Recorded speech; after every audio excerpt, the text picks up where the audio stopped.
بلد العميان، قصة قصيرة نشرت لأول مرة سنة 1904 في مجلة ستراند البريطانية بقلم هربرت جورج ويلز.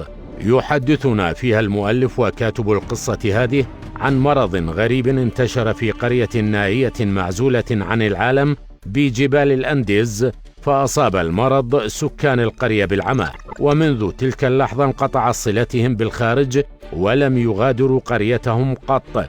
تكيفوا مع العمى وأنجبوا أبناء عميان جيل بعد جيل، حتى أصبح كل سكان القرية من العميان، ولم يكن بينهم مبصر واحد.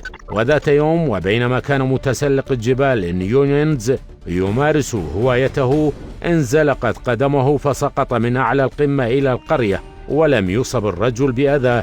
سقط على عروش أشجار القرية الثلجية.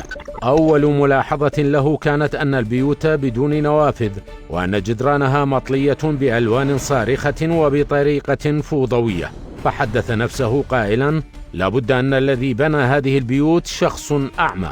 وعندما توغل إلى وسط القرية بدأ في مناداة الناس، فلاحظ أنهم يمرون بالقرب منه ولا أحد يلتفت إليه. هنا عرف أنه في بلد العميان، فذهب إلى مجموعة وبدأ يعرف بنفسه من هو وما هي الظروف التي أوصلته إلى قريتهم، وكيف أن الناس في بلده يبصرون. وما أن نطق بهذه الكلمة حس بخطر المشكلة، وانهالت عليه الأسئلة: ما معنى يبصرون؟ وكيف وبأي طريقة يبصر الناس؟ سخر القوم منه وبدأوا يقهقهون، بل ووصلوا إلى أبعد من ذلك حين اتهموه بالجنون. وقرر بعضهم إزالة عيون نيونينز، فقد اعتبروها مصدر هذيانه وجنونه.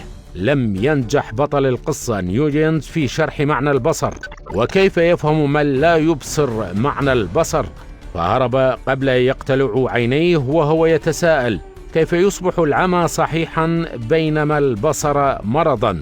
بلد العميان هو كل مجتمع يسوده الجهل والفوضى والفساد والتخلف والفقر والعنف والتعصب بسبب أفكار غير صالحة ومهيمنة عليه، وأي دعوة تنويرية تواجه برفض وريبة وعنف.